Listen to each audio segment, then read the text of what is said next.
Hi, I'm Marisa Abela and I'm here with Harper's Bazaar to talk about what's inside my beauty bag.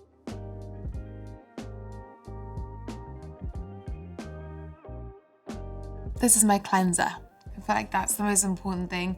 I usually use like travel size everything because I'm kind of on the go all the time and I get ready most of the time like at the gym most days. So it's important that like everything fits in here, and there's quite a lot of stuff already, so the smaller the better. So yeah, this is just a drunk elephant cleanser and I just find that it's pretty chill for my skin.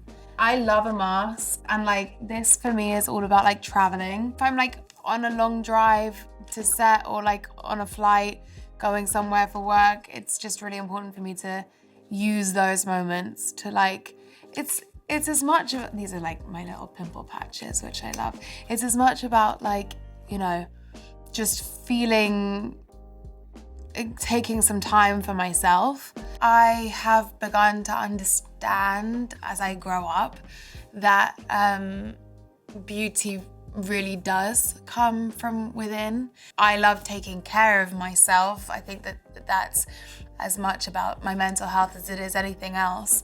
But I think that the people that I find most beautiful are people that are warm, you know, and generous of spirit. If I practice kindness and warmth and generosity, that's when I feel most beautiful. When I'm looking at someone and I feel like I really see them and they really see me, that's when I feel really beautiful. So I find that I am able to be more expressive with my sort of, as my confidence grows. And then it's just about having fun, you know. These are my moisturizers. I'm quite a skin-based person, I guess, in my life. I think because I wear a lot of makeup for work, and when I'm playing a different character, it's all about like how she might do her face. So for me, it's just when I do have time to myself, I like to just feel really fresh. I'll build some makeup on top, but it's all about the skin. So these are Charlotte Tilbury. This is the Charlotte Tilbury's Magic Cream, and this is the Magic Eye Cream. I also love the Magic Water Cream if you want something a bit lighter than this one. But I just think that they're really great moisturizers to help you feel really fresh. The great kind of teachers of beauty I've met as an actor, and whether that's like makeup artists on set for a specific job, or people that help me when I'm doing, you know, this kind of thing as me, I have met people that really have like shaped how I feel about, you know, presenting myself in this way. And then I think there's understanding the difference between this, you know, person and just the person that goes out with her friends and sits at home. Like, both are great. And then the person that also dresses up as someone completely different. I kind of sometimes feel like this is as much of like a character as, you know, as my work, because the girl that like sits at home watching MasterChef Australia is not wearing all this makeup. When I do then put makeup on, I will use either this Lisa Eldridge foundation, which is maybe my favorite foundation if I want something that's slightly heavier coverage, or this. It's called New by Saint Laurent, and it's basically like a skin tint. And that's just like, I might even mix that into my moisturizer if I want something that's a little bit lighter. But yeah, this Lisa Eldridge one was actually what they used on me in Barbie. So I thought, well, if it's good enough for Barbie, it's definitely good enough for me. You know, I grew up in like a kind of a small town in the UK. I wasn't like necessarily surrounded by, you know, big brands and fashion, and my mum didn't have a huge relationship to makeup. So I kind of discovered it a bit later in life. I never like dyed my hair or anything growing up. First time I ever dyed my hair was for a job, and it was terrifying. So I think my relationship to sort of simplicity in beauty makes a lot of sense. This is a Chanel product, and it's like a transparent balm, and it's really dewy, and you can just kind of like build it anywhere. You can put it on your cheeks, on your eyelids, so that kind of like wet look, on your lips, and it just brings like a freshness and a dewiness on top of makeup. to kind of get that back in there. My Dior powder to do the opposite thing, to just take some of that shine away. So you don't want to look like you just walked out of the Thames. Lips. These are Armani. I really love this. It's like a really satiny and really buildable. You can kind of dab it on and then it just kind of looks like a nice lip tint, or you can sort of lather it on and then it gives a nice sort of more nighttime look. And this is the same, just darker. I love anything that's buildable and also anything that's multi-use. So like that, I'll probably whack on my lips and then whack on my cheeks, and just anything in the back of a car, like bring me to life. When you're playing a character that's that recognizable, like being able to like share the load of how we can translate this person to an audience. You know, Amy had such an iconic look. You know, I really had to think about why.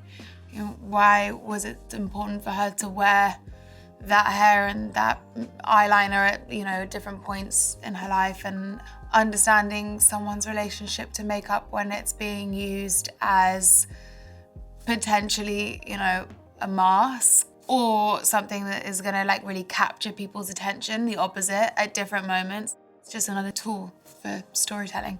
I think beauty sat in a difficult place for Amy.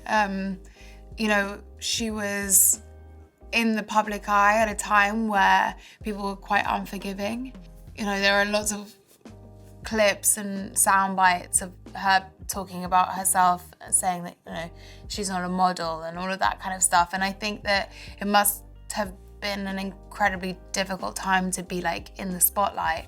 But rather than hiding away from the spotlight, then she created an iconic look. There's a reason that people could see a silhouette of Amy and understand exactly who that person was, or a shadow picture of the makeup and understand exactly who that was. And rather than completely running away from any relationship to beauty, she leaned into something that turned into one of the most iconic looks of all time.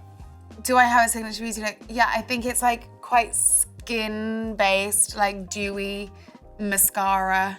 I grew up in the UK around that kind of like Georgia Jagger, like big mascara, clumpy look, and I love it. I still think that's the best. The one thing that makes me feel like instantly made up is mascara and concealer. If it's not makeup, it's just getting my eyebrows done. If my eyebrows are done, I kind of feel like if I don't have time to use makeup or I can't, I feel okay.